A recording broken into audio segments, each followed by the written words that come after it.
فرماتے ہیں کہ آپ علیہ الصلوۃ والسلام نے فرمایا جو شخص قل واللہ احد یعنی سورہ اخلاص 10 بار پڑھ لیتا ہے اللہ اس کے لیے جنت میں محل تیار فرمائے. سبحان اللہ. یہ چھوٹی سی صورت ہے، اگر ایک چھوٹی سی صورت پڑھنے سے جنت میں محل تیار ہوتا ہے تو سودا مہنگا نہیں ہے. آپ فرماتے ہیں کہ آقا علیہ الصلوۃ والسلام نے فرمایا جو شخص 20 بار سورہ اخلاص پڑھے اللہ اس کی برکت سے جنت میں 2 محل تیار فرمائے. سبحان اللہ. تو دنیا کا اگر محل ہو تو ہم اس کے لیے کتنی محنت کرتے ہیں، جنت میں تو پھر ہم نے ہمیشہ رہنا ہے انشاءاللہ، اور مشکل بھی نہیں ہے. فرمایا جو 20 بار پڑھے گا اللہ تعالیٰ اس کے لیے 2 محل تیار فرمائے گا، اور جو اسے 30 بار پڑھے یعنی سورہ اخلاص کو تو فرمایا اللہ اس کی برکت سے جنت میں اس شخص کے لیے 3 محل تیار فرمائے گا. حضرت سعید بن مسیب فرماتے ہیں کہ حضرت عمر بن خطاب نے عرض کیا، صحابہ تو سارے بیٹھے ہوئے تھے، جب یہ میرے آقا صلی اللہ علیہ وسلم نے یہ بات فرمائی تو حضرت عمر بن خطاب عرض کرنے لگے یا رسول اللہ اگر ایسی بات ہے تب تو اللہ کی قسم، واللہ یا رسول اللہ اللہ کی قسم ہم پھر جنت میں بہت سارے محل بنوا لیں گے. سبحان اللہ. یعنی آپ نے طریقہ ہی ایسا آسان بتایا ہے، طریقے ایسا آسان بتایا. اس کا یہاں پر میں وضاحت کروں، یہ مت سمجھنا کہ شاید کوئی بندہ سمجھے کہ میں جناب صرف قل واللہ پڑھوں گا تو جنت میں ہو جائے گی، باقی سارے احکام چھوڑ دیں گے. یعنی سارے احکام دوسرے بھی ساتھ ساتھ جاری رکھنے ہیں، اس کے ساتھ یہ عمل کرنا.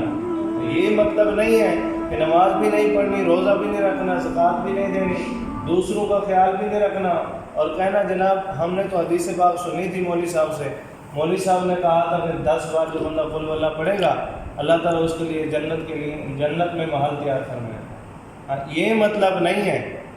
آپ دوسروں کا حق بھی ہم کھاتے رہیں، نماز بھی ادا نہ کرتے ہیں، نہ حقوق اللہ ادا کریں، نہ حقوق العباد ادا کریں، اور ہم کہیں کہ جناب جنت میں محل بھی مل جائے گا، تو یہ بات غلط ہے.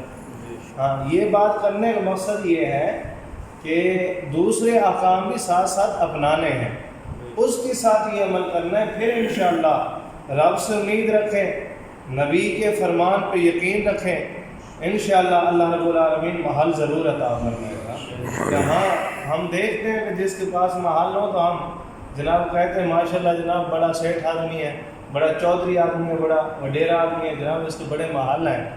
تو جناب جنت میں بھی ایسے محل ملنے ہیں، لیکن اس کے لیے تھوڑا سا قرآن پاک سے محبت پیدا کرنا پڑے گا. اور یہ تو سب سے چھوٹی صورت ہے. حضرت عمر بن خطاب آپ دیوانے تو تھے پھر جی، میں نے حضرت عمر بن خطاب رضی اللہ تعالیٰ عنہ کے بارے میں پڑھا، آپ نے 10 سال میرے اور آپ کے کریم آقا سے سورہ بقرہ کی تفسیر پڑھی. 10 سال میں آپ اندازہ فرمائیں، 10 سال میں حضرت عمر بن خطاب جس کے بارے میں میرے نبی نے فرمایا عمر کے سائے سے شیطان بھی بھاگ جاتا ہے. تو حضرت عمر بن خطاب، یہ قرآن سے محبت ہے نا، قرآن ہی سنا تھا تو حضرت عمر کی تقدیر بدل گئی تھی. وہی قرآن آج ہمارے پاس بھی ہے. حضرت عمر بن خطاب نے عرض کیا یا رسول اللہ تب تو اللہ کی قسم ہم بہت سارے محل بنوا لیں گے. تو کریم آقا علیہ الصلوۃ والسلام نے فرمایا اللہ اوسع من ذالک، فرمایا اے عمر اللہ اس سے بھی زیادہ وسعت والا ہے. سبحان اللہ. اللہ اس سے بھی زیادہ وسعت والا ہے، یعنی اللہ کے لیے کوئی کمیاں نہیں ہیں. یہ کمیاں، یہ لمٹ تو یہ صرف ہم انسانوں کے لیے ہے نا. تو اللہ اگر چاہے تو جس کو چاہے پوری جنت عطا فرما دے. ہمارے تو ماموں گمان میں بھی نہیں آ سکتی. دعا فرمائیں اللہ رب العالمین ہمیں بھی یہ محل حاصل کرنے کی توفیق عطا فرمائے۔ آمین۔ طریقہ بڑا آسان ہے، ہمارے آقا صلی اللہ علیہ وسلم نے بتا دیا، چھوٹی سی صورت ہے، چھوٹی سی صورت، اگر اس کو پڑھنے سے محل مل سکتے ہیں تو پورا قرآن اگر پڑھیں گے تو پھر آپ اندازہ فرمائیں کتنے محل ملیں گے۔